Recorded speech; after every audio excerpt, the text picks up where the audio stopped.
So I spent the semester learning about wind energy, and I'm gonna just basically I'll start with an overview of the technology. I'm not gonna go very deep into that, just kind of give a basic explanation of how they operate.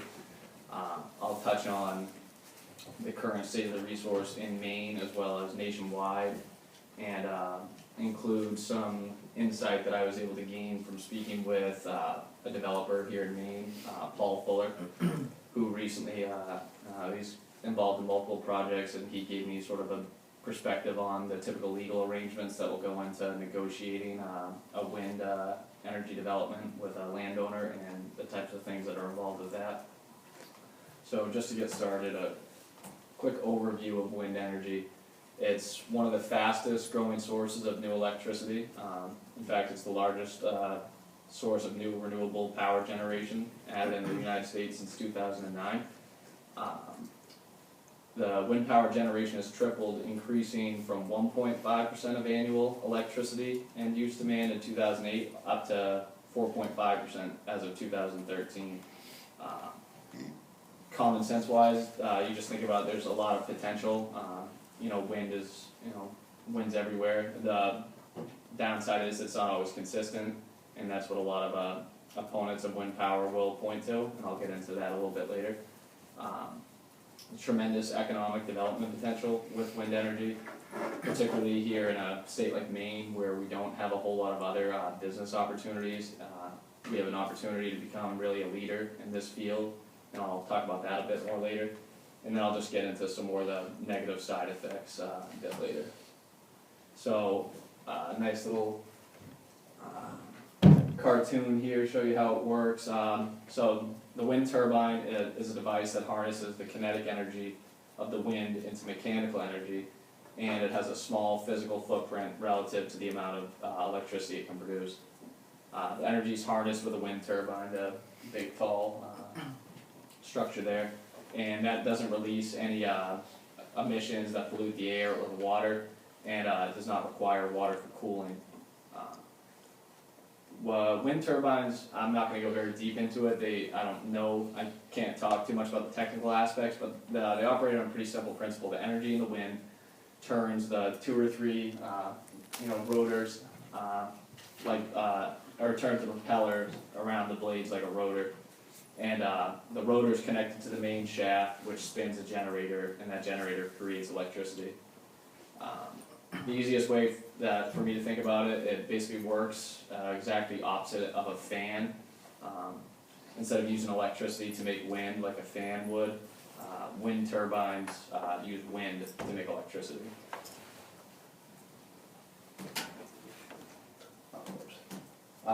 Some of the legal implications involved in wind energy development.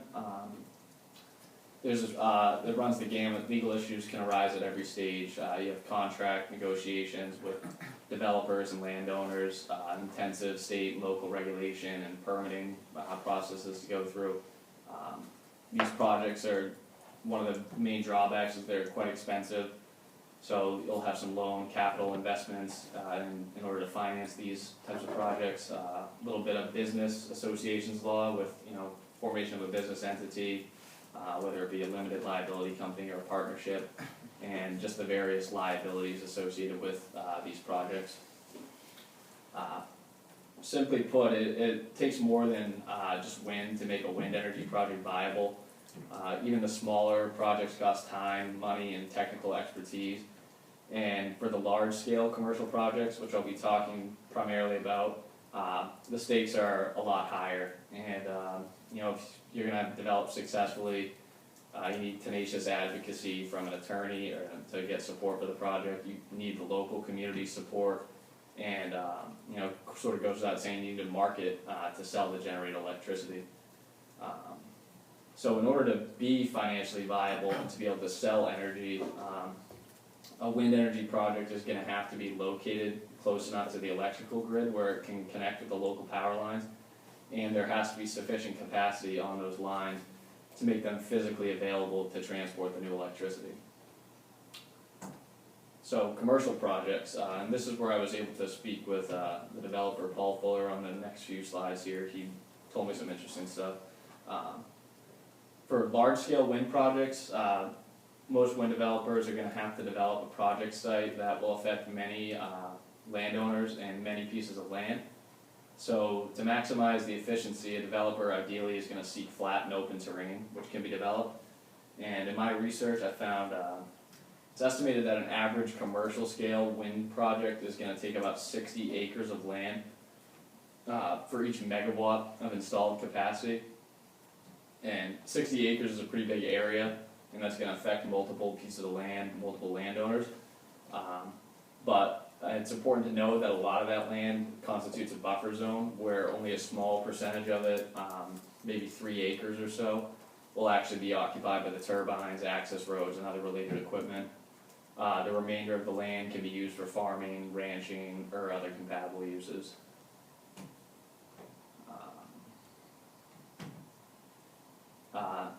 Some of the property rights issues involved with wind energy development. Basic question, just who owns the wind? We talked about in this semester how mineral rights can be severed from the surface rights, and there's value in that. And generally a landowner owns both the land and the airspace, including the wind immediately above it. And for the most part, a landowner is free to build and use their land as they please, of course with these rights subject to state, local zoning property laws.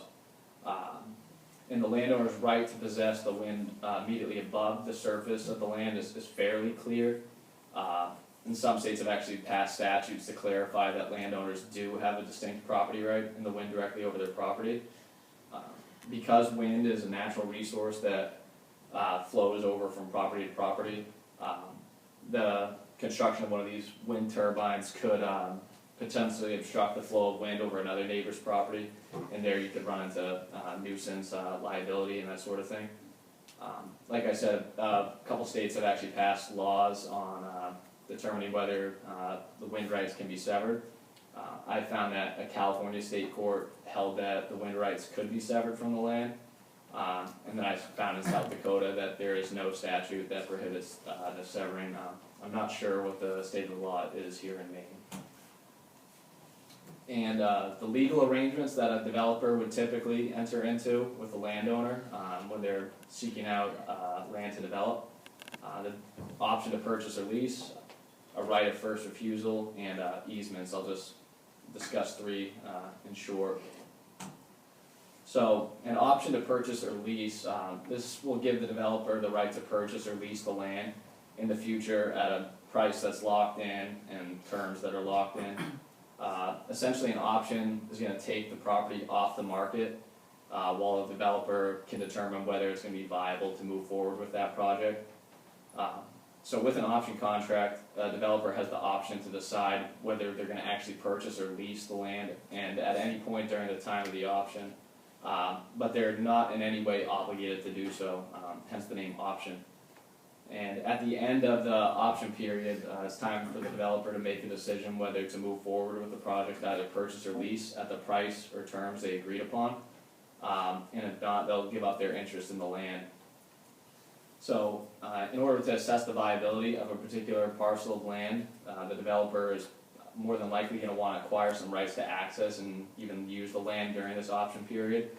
And this sort of thing can be established with a short-term lease or license agreement, which would allow the developer to access the land for specific uses during the time period of the option, whether it's to conduct research on the viability of the wind patterns, that sort of thing.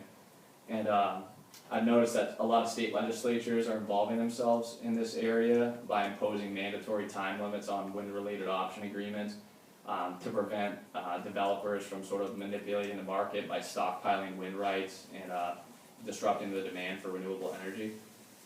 So an option to purchase or lease is a very typical arrangement that a landowner might enter into with a wind developer. A right of first refusal is another common arrangement, and this vests the developer with the right to match the terms of any proposed sale or lease to a third party in the future. Unlike an option agreement, it does not set a price or other terms of an anticipated future sale or lease. It just simply grants the holder of the right the ability to match any other offer to buy or lease the property essentially puts the property on layaway. So if the landowner gets any offer, they have to communicate that to the holder of the right of first refusal, and then they have the option to, make a better offer or match that offer. And if the developer holding this right agrees to match an offer for the land, then the right is exercised and the developer gets to buy or lease the property.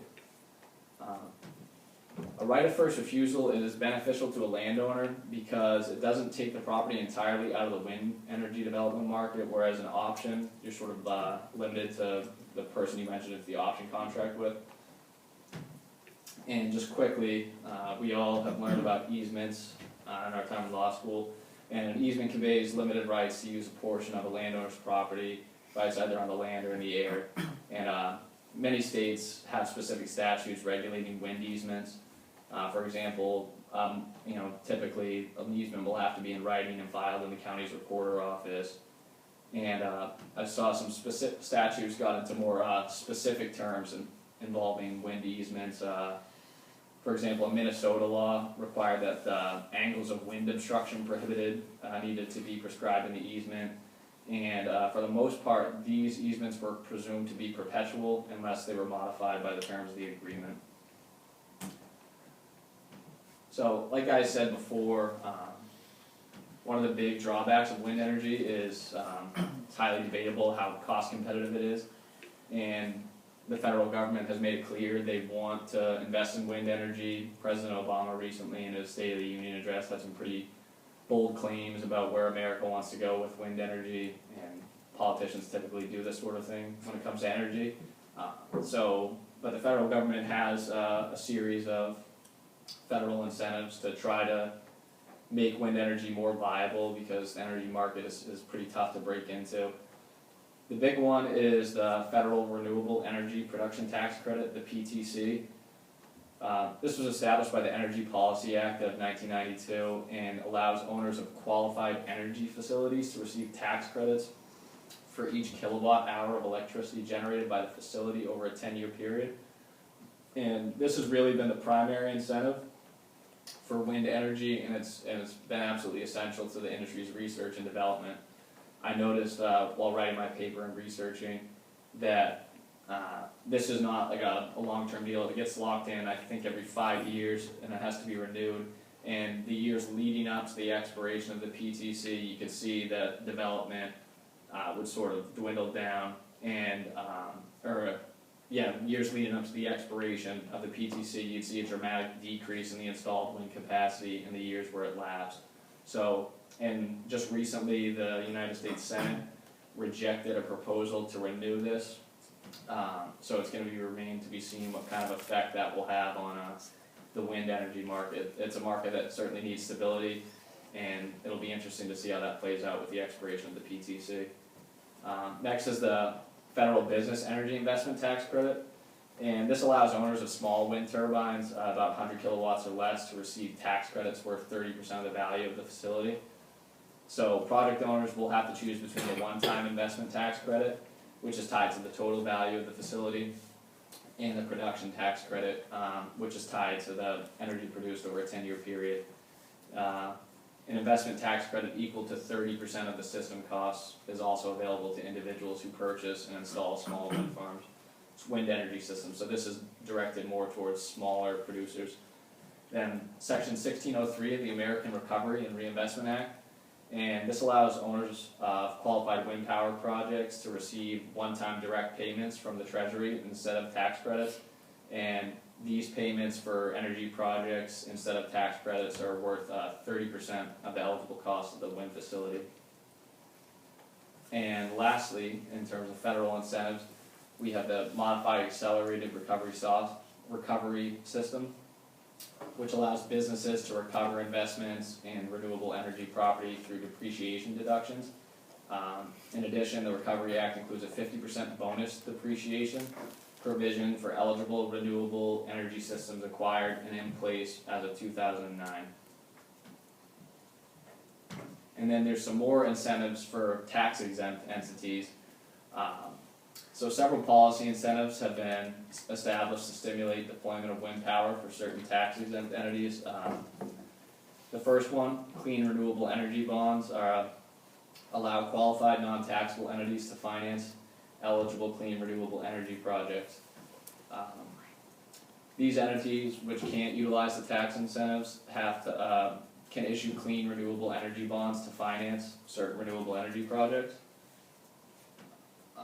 And then we have qualified energy conservation bonds, and they operate pretty similarly to the CREBs, but the one difference, they're not subject to U.S. Department of Treasury application and approval process, and they're allocated based on each state's population, percentage of the United States population. So the bigger states will get more of these, and then the state then allocates those to the local municipalities based on their proportion of population. And then we have the renewable energy production incentive, and this provides an annual financial incentive of 2.2 cents per kilowatt hour of electricity generated and sold by new qualifying renewable energy generation facilities for the first 10-year period of their operation. So this can help a project in the infancy of its development to help get them off the ground. Only certain not-for-profit electric utilities, like an electric co-op, public utility, tribal and state governments are eligible for these sort of payments. And of course, these are managed by the Department of Energy, and like all federal funds, they're subject to the annual appropriations from Congress. And then we have just a couple other programs I wanted to touch on. The Department of Energy offers loan guarantees to help companies secure financing to deploy innovative clean energy technologies that reduce, avoid, or sequester carbon dioxide and other emissions. The Department of Energy's Tribal Energy Program, provides financial assistance, education, and training to tribes for the evaluation and development of renewable energy sources. I thought that was interesting. They seem to have a lot of land that could potentially be developed for wind energy. And the United States Department of Agriculture's Rural Energy for America does the same sort of thing. It provides farmers and ranchers with grants for energy audits and renewable energy development assistance through the program. Certain entities such as state, local, tribal governments, educational institutions, rural electric cooperatives are also eligible for these grants. Now we'll get to the downside of wind power, and we have our Governor Paul LePage, who's a noted opponent of wind power. One comment, the biggest sort of rub against wind power, one of them is, it's unpredictable. Wind isn't always blowing. How do we know how hard it's going to blow, when it's going to blow, that sort of thing. Therefore, the opponents of wind power will say wind is not well suited as a baseload energy source. And like Professor Zillman and others have touched on, you run into storage issues. If we have more cost-effective ways of storing the wind energy, the situation would be different. We can hope for breakthroughs in the future for energy storage, but as of now, wind turbines have to be used in tandem with other energy sources to meet our energy demands with consistency. And again, I talked a lot about the federal incentives and grants and programs. And despite all those, the cost competitiveness of wind power is still highly debatable. Both commercial and small projects rely pretty heavily on the federal incentives, and they really have to give wind energy producers a chance in the fierce competition against already established energy sources. Solar power is generally regarded as sort of the go-to for homeowners looking to become independent energy producers. But wind turbines can make an excellent alternative in some situations.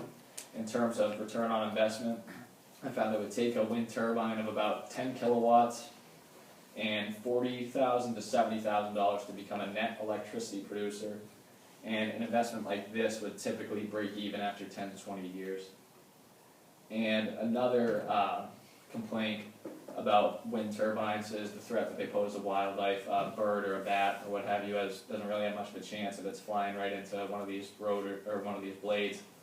And I saw a lot of numbers thrown out there, in terms of the estimated fatalities. I saw studies that said as low as 10,000 all the way up to 450,000. I think 10,000 is too low.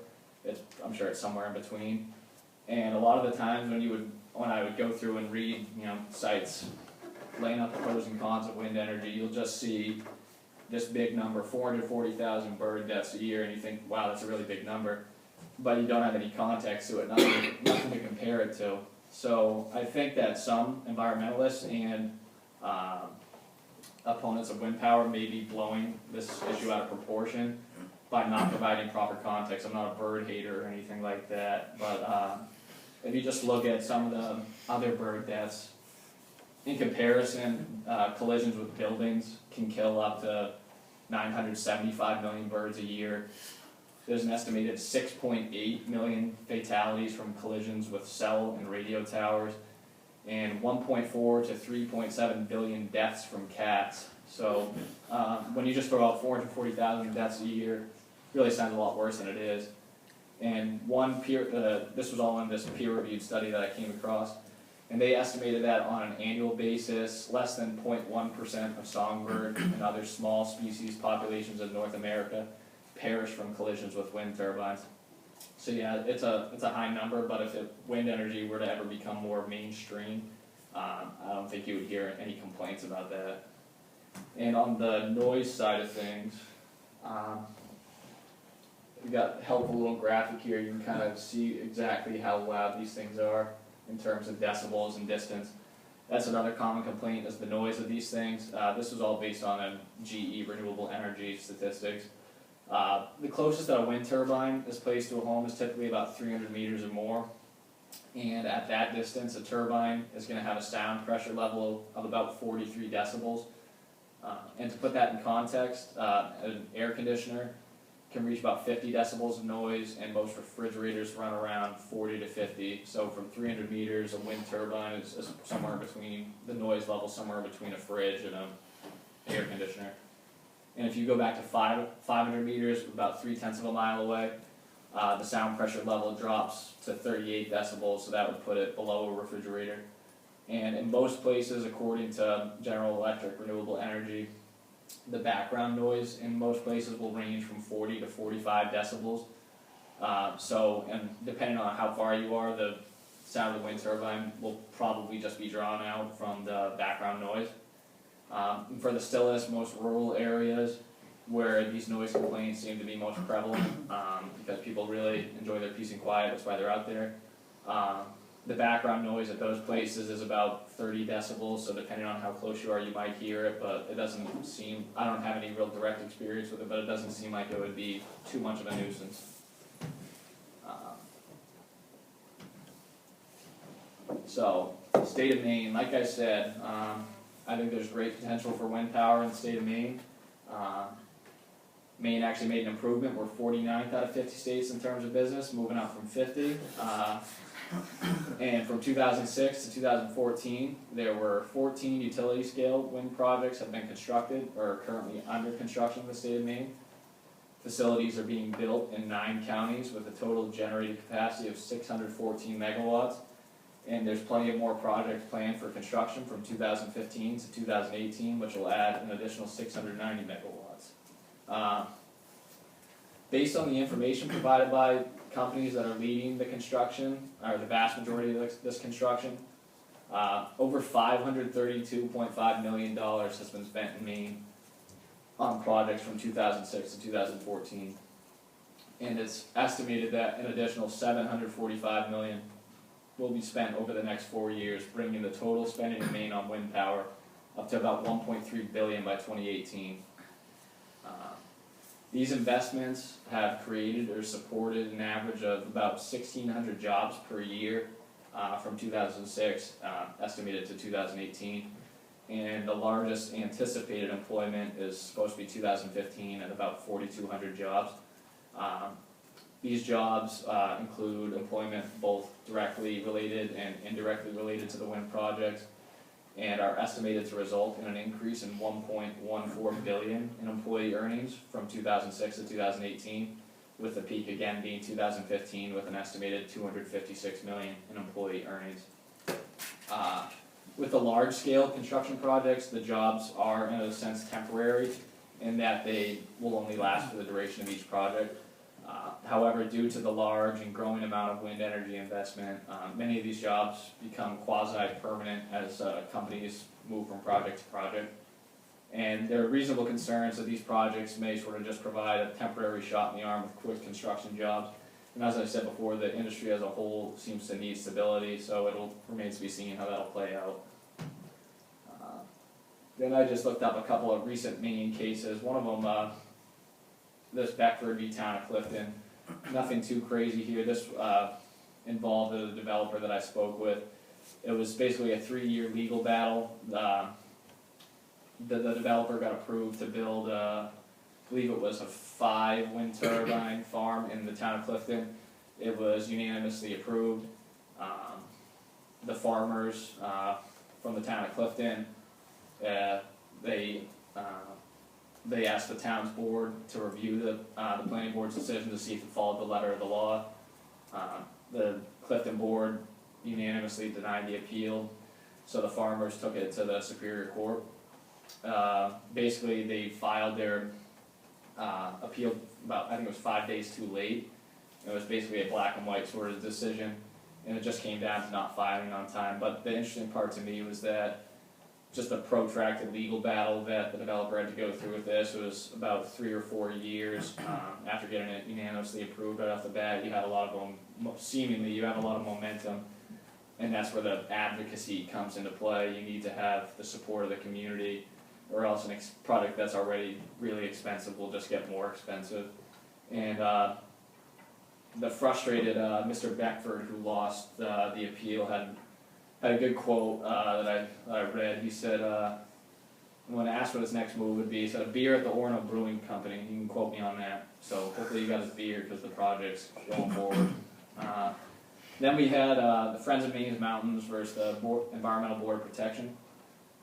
This was the Friends of Maine's Mountains, an environmental group. They opposed the approval of a wind energy project near a lake and multiple homes. In the Maine Department of Environmental Protection, they set the nighttime noise level at a certain level, and they refused to treat Webb Lake, which was at the center of this controversy, which is located near the project. They refused to define it as a scenic resource of national resource, as defined by the Maine Wind Energy Act, and if it was, you'd get certain protections. So the Board of Environmental Protection, they upheld the Department of Environmental Protection's approval of the project. And interestingly, in doing so, the board actually agreed to a higher noise threshold than was previously agreed to. So the Friends of Maine's Mountains brought a suit to block the development, claiming that the board abused their discretion and violated the Maine Constitution. They put forth 3 constitutional arguments, all of which were rejected. They said the Maine Wind Energy Act denied plaintiffs equal protection by denying protection for lakes listed among Maine's finest lakes. Their second claim was that the Wind Energy Act violated the separation of powers clause of the Maine Constitution. And lastly, that the Department of Environmental Protection and the Board of Environmental Protection violated their due process rights. These arguments really didn't get too far. The court flatly rejected the argument that the Wind Energy Act's criteria for assessing visual impact was overly vague and violated the separation of powers. And they also rejected that Webb Lake, despite its natural beauty, was deserving of a protective scenic resource status. And they relied on previous case law where they had held that the state interest in facilitating the rapid development of alternative renewable energy resources is a legitimate interest that rationally relates to provisions in the Wind Energy Act. So, as far as the current state of the resource, Department of Energy in 2008-2013 investments in wind plants averaged $13 billion per year. Global investment seems to be growing. Wind supply chain in more than 560 facilities in 43 states. And like I said, it'll be interesting to see the impact of the expiration of the production tax credit. The industry is in need of stability, and the expiration of that could have a drastic effect, but we'll see how that goes moving forward. And I wanted to wrap up with windshore potential, or offshore wind energy, which I think can alleviate some of the concerns against wind energy and can be a very viable solution moving forward. This can help alleviate some visual concerns, well, not in all cases, but typically they're not right in the middle, they're less seen, and they're out of sight, sort of out of mind, less noise. And from a production standpoint, in the United States, 53% of the nation's population lives in coastal areas where energy costs and demands can be higher and land-based renewable resources can be limited. What makes offshore wind so intriguing is that winds tend to blow harder and more uniformly offshore, and increased wind speeds of only a few miles per hour can really produce a significantly larger amount of electricity. For instance, a turbine at a site with an average wind speed of 16 miles per hour would produce 50% more electricity than at a site with the same turbine and average wind speeds of 14 miles per hour. In terms of having massive potential, the National Renewable Energy Laboratory estimated a gross wind power resource of 4,223 gigawatts off the coast of the United States. As of 2012, when that report was released, that estimate was roughly 4 times the generating capacity of the current United States electrical grid. And while that projection may have been on the optimistic side, if only a fraction of that potential is realized, there's still enough offshore wind resource to power a good number of the United States energy needs. So that's my presentations. I went through everything in Maine, sort of gave my opinion on the current state of the resource. Are there any questions? Yes. When you were doing your research, did you come across anything about the turbine that was opened, I think on like the Biddeford-Saco line? I think it was operated for like 2 years and promptly shut down or something. I did not. I hadn't heard of that. Where'd you say it was, Biddeford and Saco? Yeah. No, I didn't see that. That was they didn't do their research as to what the quality of your wind is. And we went through that up at Presque Isle. I think figuring the wind there might be real commercial scale. We might be talking about 3 or so turbines. Did a year's worth of study, and it came back of it's good, but it's not commercial scale good. And if your only objective is to be making money off of this or getting return on investment, don't do it. But if you've got other, including educational values in it, there it is. And the Biddeford-Saco one, again, was you'll get people saying, it's always so windy out there, and that translates to, of course, we'll put a wind turbine up. And you start doing the day-by-day, hour-by-hour kinds of reports, and it's not that good. It's not as good as you think it is. And I think with the Biddeford one, my mom was on the planning committee for it, and the company actually that installed it went out of business. Yeah. So once it broke down, they couldn't even fix it. Yep, and then what's your repair chains and everything else? Yeah. Did you find out, as far as efficiency goes, the vertical turbines compared with the horizontal access turbines? I didn't really look into the vertical versus horizontal. I just kind of did a sort of overview of the whole. But that's interesting. I didn't even really know about the horizontal ones. It would seem that the footprint would need to be far less because you don't have something. Yeah, that's something I'll look into. Just a couple of other observations. Sure. Nice presentation. Thank you. From the Presque Isle experience of not just being the academic studying it, but here you've got one of these and it's suddenly yours. Ours was 600 kilowatt, as we finally decided, let's just put one up. 600 kilowatt, a 300-ish foot tower with the blades on it, so pretty serious and visible from considerable distance away of it. And I think the things that we either learned or were smart enough to have tried at the start, one, obviously check your wind capability and don't jump into anything on assumptions there. We had it right out on the soccer field, and all of the former soccer players would say it's always windy out there, so it's got to be a great present. Well, maybe yes, maybe no. The second piece, check out the neighborhood side, because we were reasonably close to some houses there. Obviously in the city of Presque Isle, so you've got the city council and others looking at stuff.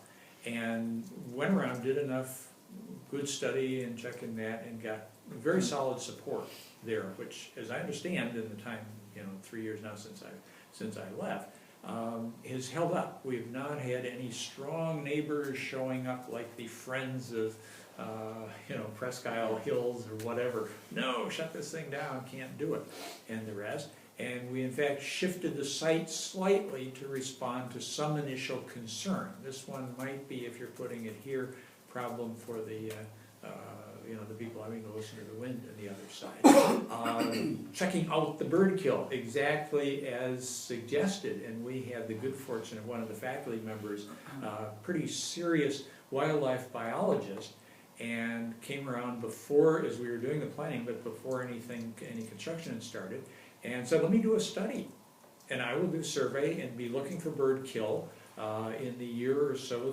before the thing is actually going to go up. So we've got a baseline check. How many birds get killed before wind turbine, how many afterwards, and concluded there wasn't much damage, if any, from putting in the wind turbine there. And again, as you say, the thing that kills most birds are cats. Right. Yeah, we love or not love cats, Yeah. but if you want to go after something that is really going to save bird life, wipe out every cat in existence, and that probably will have bad other consequences that are there. The last and the funniest of all was Governor LePage, and I think feeling very seriously that there is so much government subsidy in this is a bad idea, the irregularity of the wind, everything else, didn't like it. The governor hoping to expand natural gas use all over the state, and that in itself bringing some issues, and also hoping to, there's much more power in Canada that we should be able to be buying in on easily, and sort of forgetting international boundaries raise all kinds of problems that you can get into. And the favorite Governor LePage story was somebody was asking him, about wind turbines and talking about, here's a little turbine compared to the commercial fields up at Presque Isle, and he had throwaway comment, I think, being totally tongue-in-cheek about saying it. He says, well, what I really understand is they've got a little electric motor in the thing, so that anytime they want to suggest that electricity is being generated by the wind, they can flip the switch for a normal power electricity generated function. And they call that report in to our very good Director of Public Relations Development or something. And the story that came out then statewide in the papers was, Ms. Rex was asked about this, and she broke into laughter when the comment was made, not having said the comment was from the governor. And she was immediately saying, oh, gad, I've sort of done something terrible, I've insulted the governor. And I said, don't worry about it. And I think the governor is probably just as soon not have that one on his list of, oops, I got it sort of wrong comments that are there. But a range of fascinating issues out there, and certainly absolutely right, the big potential for lots of the countries, including Denmark, which probably was the most wind-friendly country supposedly, was even we get onshore complaints. People don't like it, whatever, let's move it offshore. And if you've got any doubt about the suggestion, where is your wind going to be best, just grab one of the ferries out to the islands. And you're in there at the dock, and yeah, the wind is blowing sort of high, and you're out, 800 yards, and the wind is now really blowing seriously, and absolutely that's going to be a much more potent source of stuff. So I think an energy source that is going to be with us with lots of benefits. It is certainly not the answer to everything, but with considerable federal subsidy out there, and the goal of all subsidies is after a time that lets the market kick in. And as you've then done some of your development costs, as you've blundered through some of the early projects and know how to do it better, then it starts getting commercially attractive. And of course the uncertainty of everything is, where do the fossil fuels go? Are we going to be hugely more climate change concerned? We kick around? Are we going to be hugely more, here is damage done from the fossil fuels and other things? Suddenly stability of supply becomes less at risk. Those are big questions, but nicely done, and we'll now get to a potentially one of the counters if we don't need that much wind, as we talk about the Keystone XL Pipeline.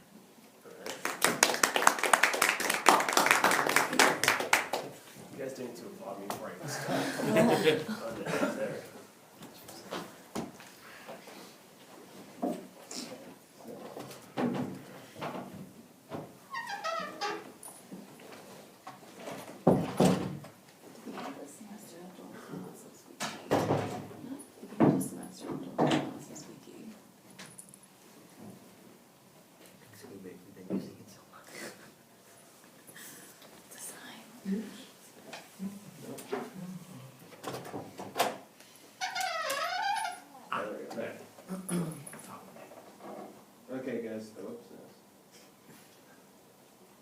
So, sorry, this is frozen up for a second. So. We're taking a 2-minute break and we'll get the bathroom stoppers meeting it. Okay, cool, alright. 2 minutes. I've never done something. Yeah. The timer.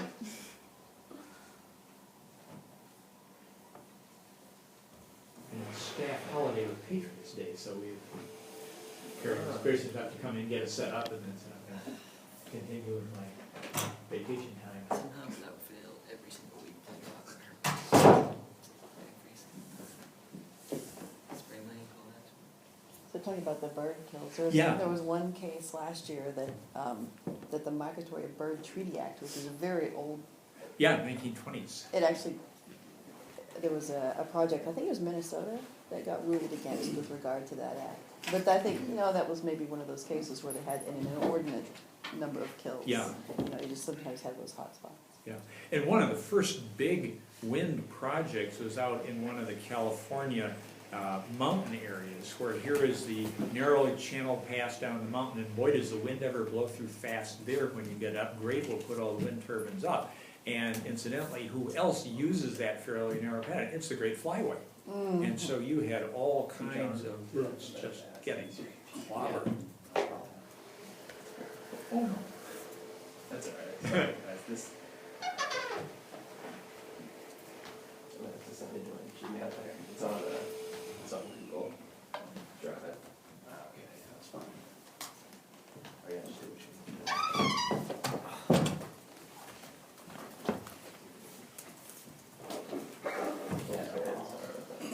And as we are setting up, I have checked again with Brenda. She needs all 3L grades in by the Monday before graduation. And that leaves me saying, if 3Ls, you can for sure get me your paper by the 5th of May. Should have no trouble getting grades in, getting you graduated. And at least from first looks at the drafts of the papers, I don't sense that there are problems with this is going to be a grade not sufficient to to get that taken care of. Papers are in variety of stages, as you know, from ones that are really quite close to completion to others that you're saying, I know I've got more work to do here. There are the spaces with just a 3 or 4 word reference. Now add this, add this, add that. And again, the faster you can get those to me, I will try and get them processed as quickly as I can. And the one discrimination that I will use, as I say, is 3Ls will get priority, because the 2s, we've got longer time to get that to Brenda, and I know while we would like it done as quickly as we can, it's not quite as urgent as somebody is, do I march across the stage or not? And get ready for the bar exam, kind of thing. Alright guys, sorry about that. I'm very much new when it comes to stuff like this. Like I said, thank you, John, for letting me use your computer. No problem. Hopefully we can get this to work.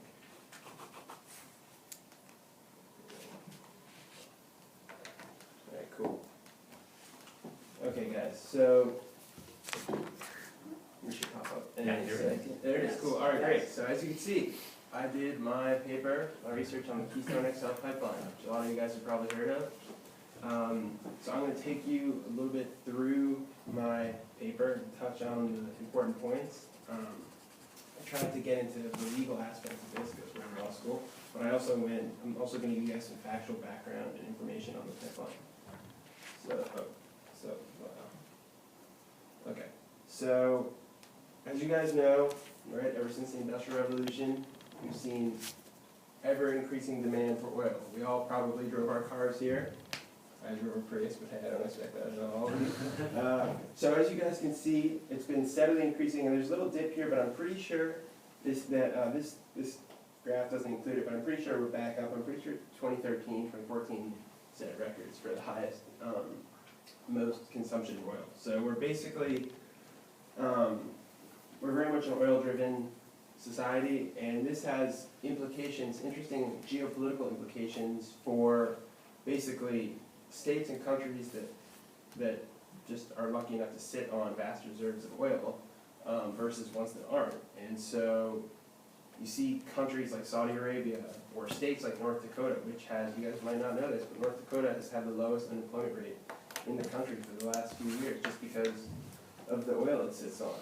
And so basically, there's been this whole cottage industry, an area of study spawned, which is the transportation of that oil, because places like Maine, for instance, that don't sit on oil need to get it from places that do have it. So I looked into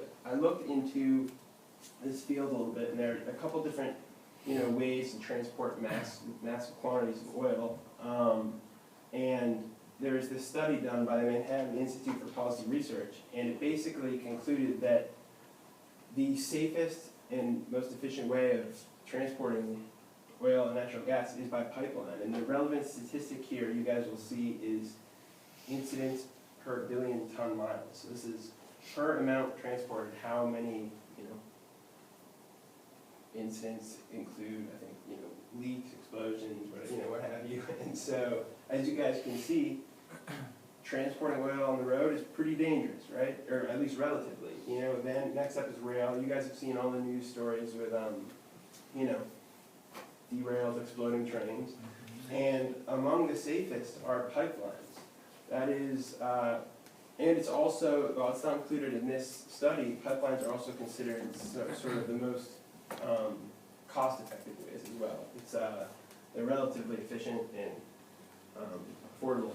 So that brings us to the Keystone Pipeline, right? So first, before I should show you what the Keystone, so this is the Keystone XL is a proposed extension of the existing Keystone Pipeline.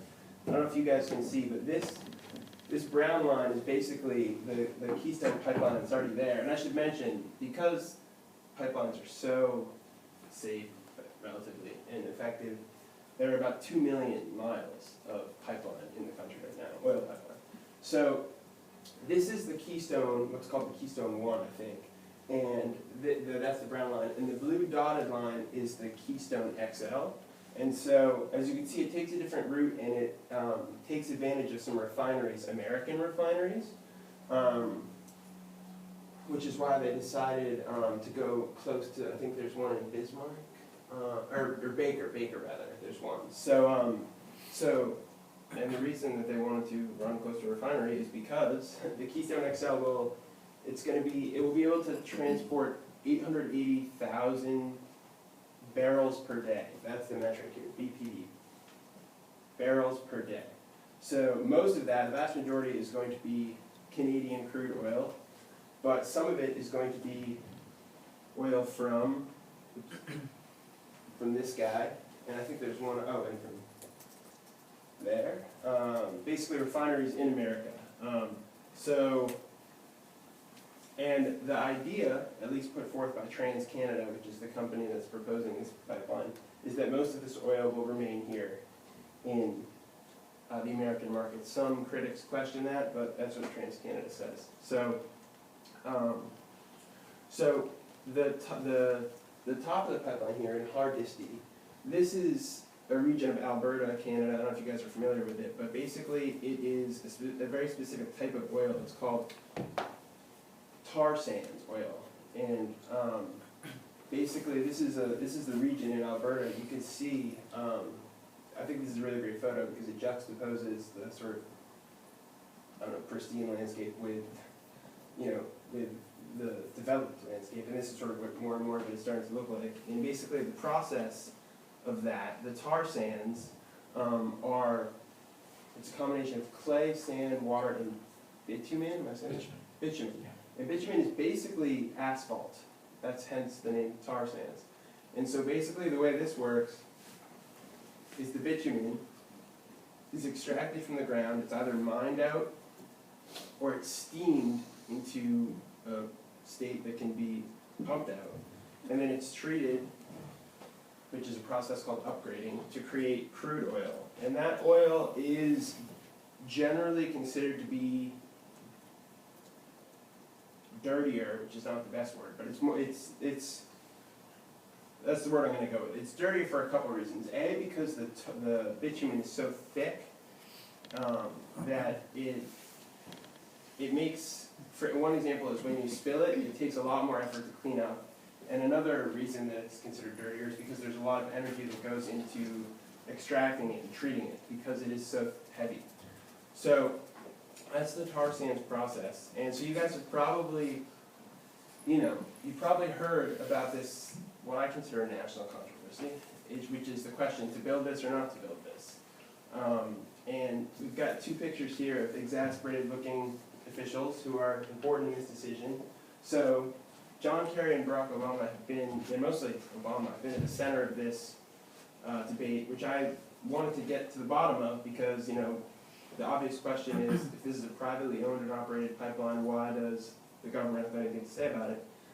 And that's where I sort of got into the weeds here, the legal weeds. So there is a long and sort of complicated legal history here that starts in 1920 with the Federal Power Act, which is, this was sort of NEPA before NEPA was NEPA. It's this comprehensive legislation that created a whole regime of commissions and agencies that deals with energy sources from oil to forests, and it's a really comprehensive statute, and this one section of it, 202E,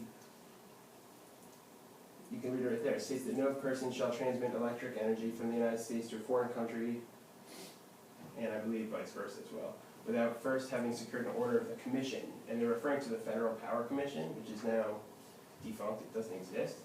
And so, but that sort of established the jurisdiction of the government here.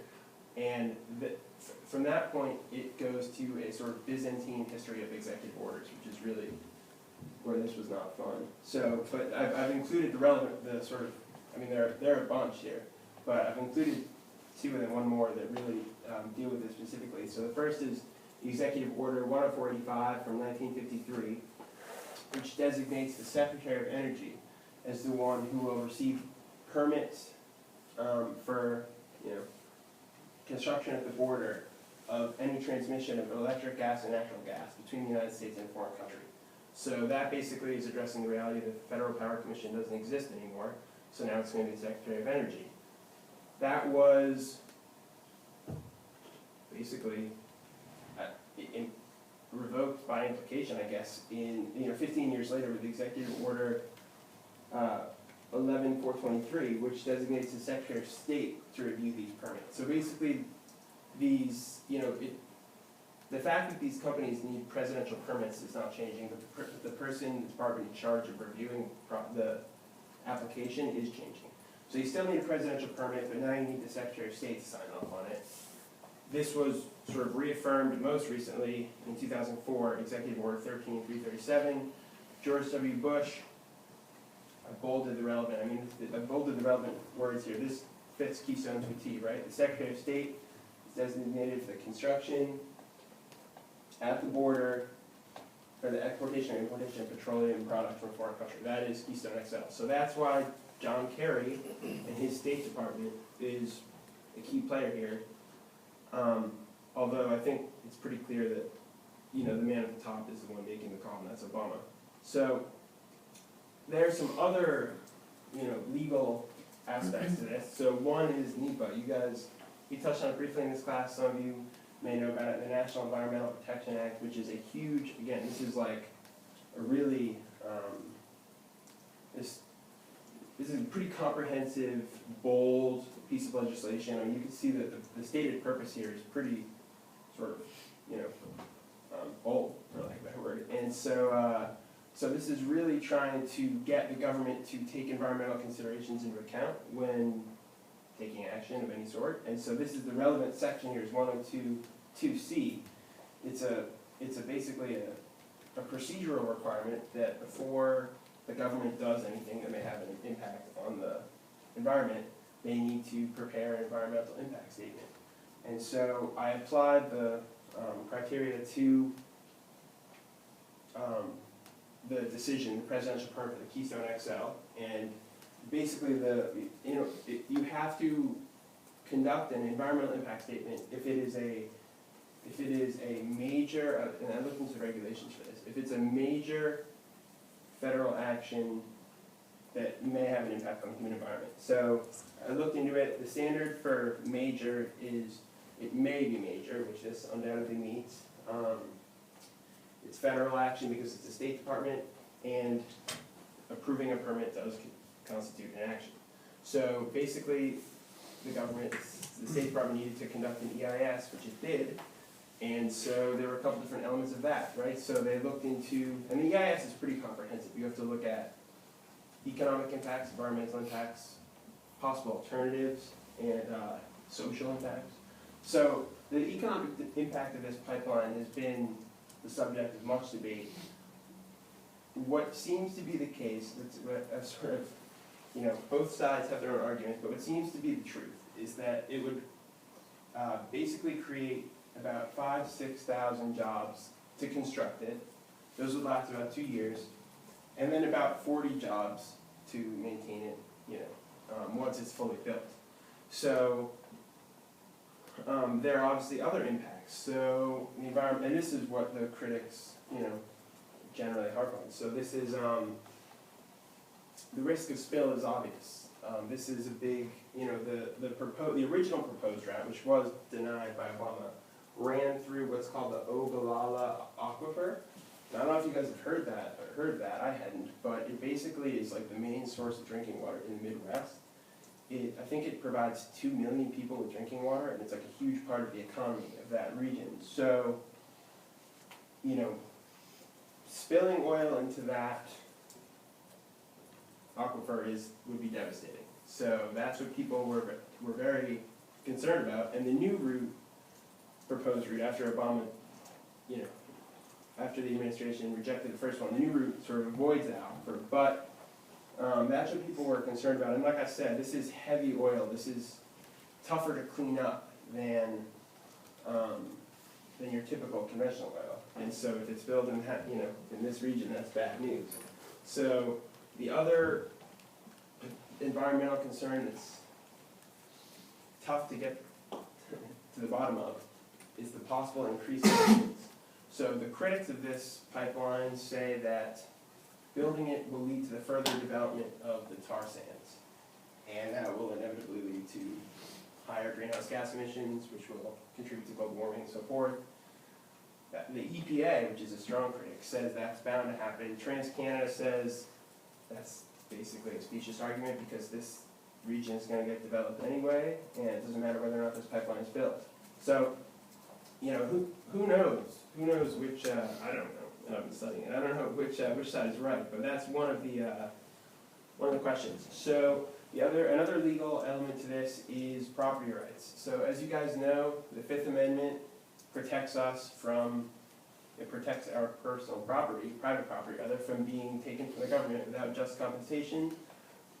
That being said, the power of eminent domain obviously does allow the government to take our property for, you know, in return for just compensation, if it's for public use, which has been interpreted to be pretty broad. And I think, from my experience in other classes, economic development of a region does constitute public use. So this is, you know, given that this would, you know, create jobs and promote economic development, this could be grounds, building the pipeline could be grounds for taking of private property. So, so I looked into this case. It's the Supreme Court of Nebraska, and it's called Thompson versus Heinemann, Heinemann being the governor of Nebraska, I believe. And basically what happened here is the legislature, state legislature, passed a bill that would sort of, it changed the procedure that was in place. Before this law, the Public Service Commission, I believe it's called,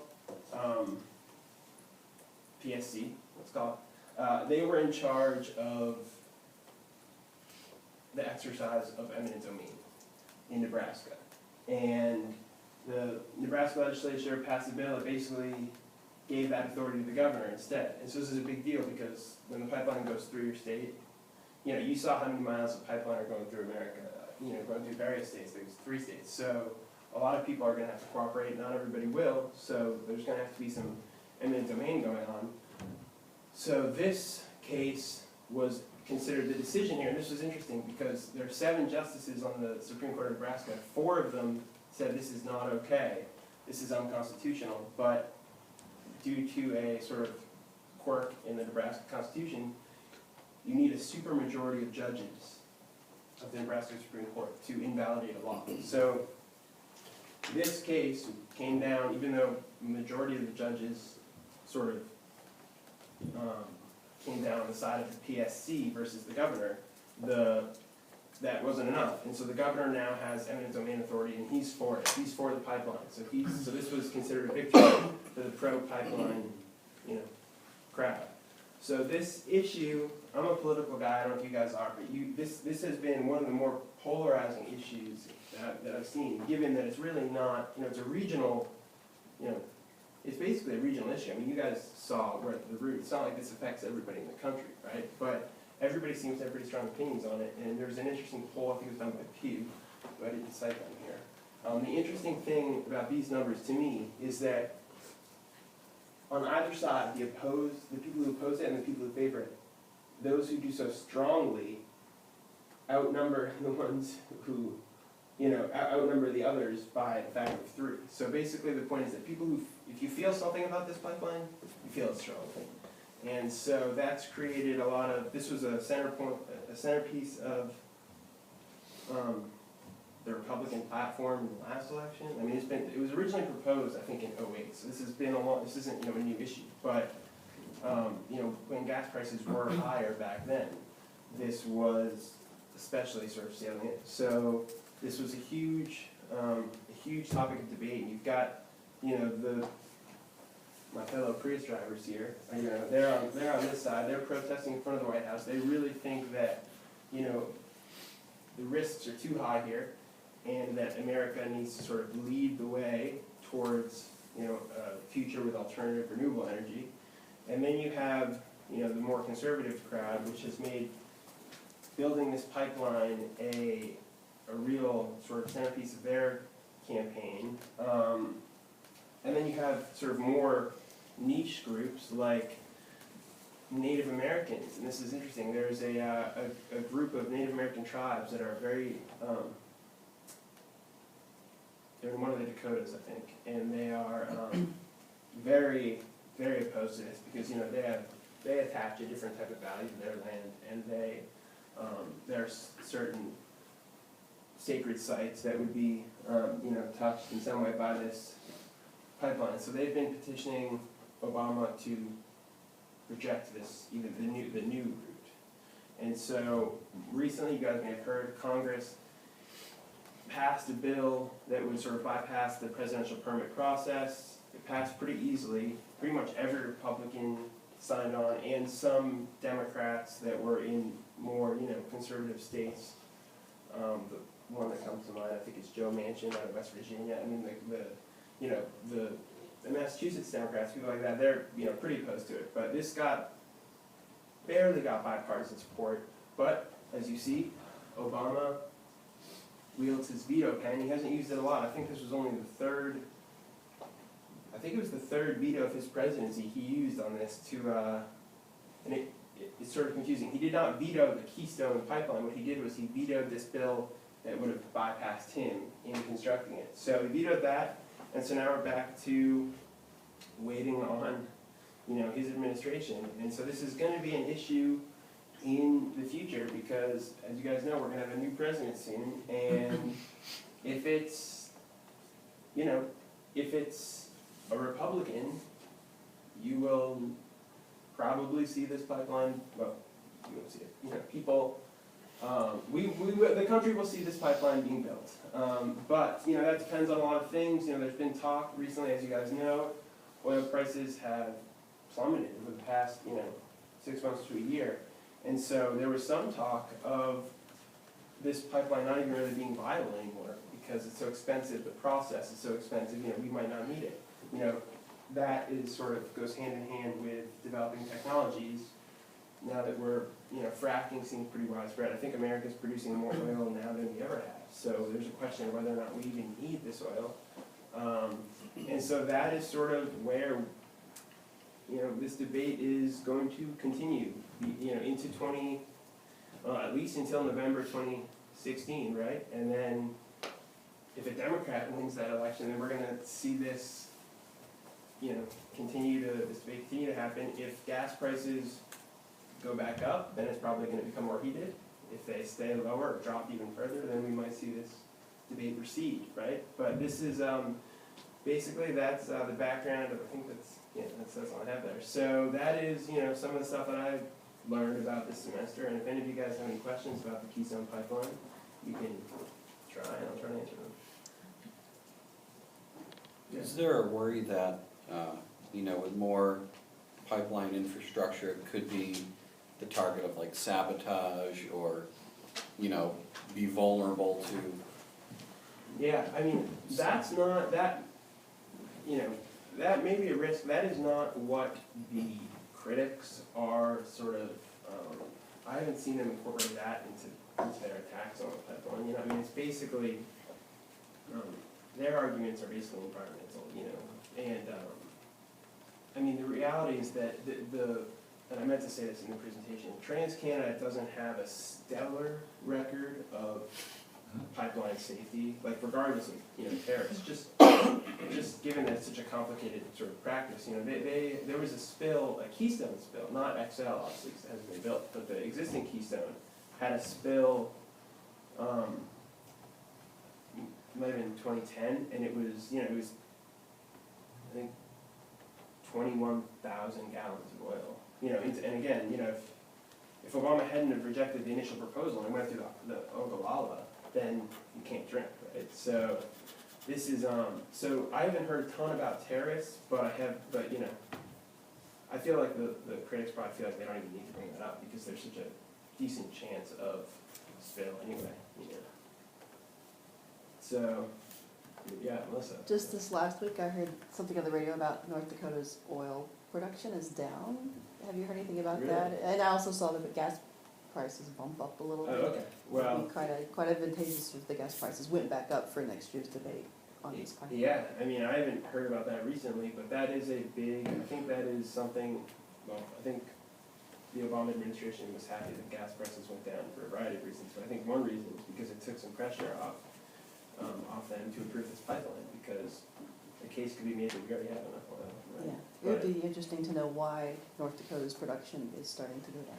Well, yeah, I'm not. Supply demand, as much as anything. You think so? If you're selling oil for $150 a barrel, there are a whole lot of people out there wanting to frack like crazy. If it's $60 a barrel, not so much. Yeah, no, yeah. So we'll see what happens. I mean, that's probably the single biggest factor in how heated, you know, How big an issue? loud this debate becomes, right? Is gas prices, you know, do we need this or do we not? So we'll see.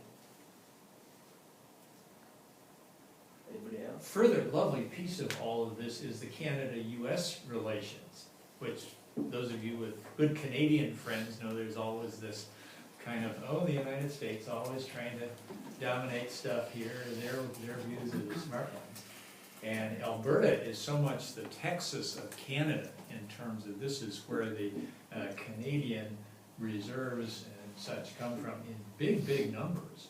And a lot of my Canadian colleagues will say, you know, we're about ready to tell the US, forget about it. We're just gonna ship the stuff through our own pipelines out to Vancouver, and they will put it then into the Asian market, where the demand is huge, and frankly, they're not large protest groups about, oh, you can't do the pipeline through Canada to be getting us the product.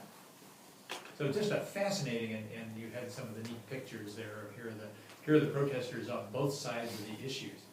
And I would be willing to bet you could go through which side of the issue you're on and do the, what percentage of you favor greater gun control? What percentage of you favor gay marriage? What percentage of you favor, well, 6 other hot button issues, and it would be probably 85 to 90% in one direction if you're the pro-pipeline, 85, 90 the other direction if you're the anti. Well, excellent. Two good jobs this morning.